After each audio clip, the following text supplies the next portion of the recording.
बंधूंनो, भगिनींनो आणि सर्व माझ्या महाराष्ट्रातल्या तमाम जनतेला एक आव्हान. आजपर्यंत 100-500 मध्ये विकला गेला. करा आता स्वतःचा स्वाभिमान जागा. 25 वेळा बदली करा, नाहीतर आणखी 50 वेळा. 25 वेळा बदली करा, नाहीतर आणखी 50 वेळा. बदलणार नाही साहेबांचा स्वभाव. भ्रष्टाचारांनाही फुटतो घाम, जेव्हा कानावर पडतं तुकाराम मुंडे साहेब हे नाव. नमस्कार सर्व माझ्या रसिक प्रेक्षकांना, माझ्या YouTube, Facebook, Instagramवरील सर्व माझ्या फॅमिलीला, माझ्या सबस्क्रायबरांना, माझ्या श्रोत्यांना माझा त्रिवार मानाचा मुजरा. सर्वांना पुन्हा एकदा नमस्कार. या महाराष्ट्राला भ्रष्टाचार मुक्त करण्यासाठी आज आपले साहेब लढत आहेत, म्हणजे तुकारामजी मुंडे साहेब. तर त्यांच्यावर त्यांच्या ज्या बदल्या झालेल्या आहेत, युट्यूबच्या माध्यमातून असेल किंवा गुगलच्या माध्यमातून असेल, त्या गुगलच्या माध्यमातून मला जेवढी त्यांच्याबद्दल माहिती गोळा करता आली तेवढी सगळी मी गोळा करून त्याच्यावर एक काव्य रचलेलं आहे.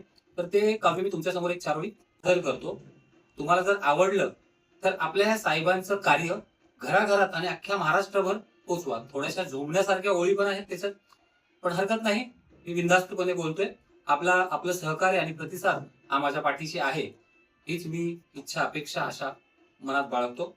तुमच्यासमोर सादर करतो आपल्या लाडक्या भ्रष्टाचार मुक्त ह्या महाराष्ट्राला करणाऱ्या, निडरपणे समाजाला उत्तर देणाऱ्या, राज्यकर्त्यांना उत्तर देणारे आपले तुकारामजी मुंडे साहेब यांच्यावरचं काव्य. 25 वेळा बदली करा, नाहीतर आणखी 50 वेळा. 25 वेळा बदली करा, नाहीतर आणखी 50 वेळा. बदलणार नाही साहेबांचा स्वभाव. भ्रष्टाचारांनाही फुटतो घाम, जेव्हा कानावर पडतं तुकाराम मुंडे साहेब हे नाव. 2009 ला नांदेडमध्ये लावली महसूल विभागाला शिस्त. 2009 ला नांदेडमध्ये लावली महसूल विभागाला शिस्त. 2011 ला सिंचन केले उघडकीस आणि सोलापुरात केले वाळू माफियांना खस्त. घुमली डरकाळी या वाघाची झाले सगळे अचंबित. मग काय, निर्दयी राजकारण्यांनी 2016 ला केली बदली नवी मुंबईत. पळापळ सुटली कारवाई झाली बिल्डरांवर. तुकाराम मुंडे नावाचा हातोडा पडला जेव्हा अनधिकृत बांधकामांवर. अतिक्रमण मुक्त झालं नाशिक. 2018 ला झाली कर चोऱ्यांची वसुली. अतिक्रमण मुक्त झालं नाशिक. 2018 ला झाली कर चोऱ्यांची वसुली. अवघड जागेचं दुःख न समजणाऱ्या नेत्यांची मग मंत्रालयात तारांबळ उडाली. विकास काम प्रगतीपथावर 2020 ला निघाली नागपुरी. पुन्हा नव्याने दिली महाराष्ट्र जीवन प्राधिकरणाची जबाबदारी. आळशी डॉक्टर आणि प्रशासन यांना शिस्त लावायला 2022 ला ड्युटी आरोग्य सेवेत लावली. शिस्त पाहून साहेबांची सगळ्यांचीच लागली. मग काय, 2 महिन्यात बदली.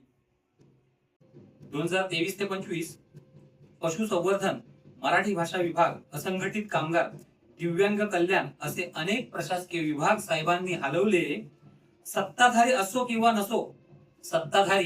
किंवा नसो, राजकारण्यांना जर्जर करून तुकाराम मुंडे साहेब हे नाव चर्चेत आले. आता आहे वर्ष 2026.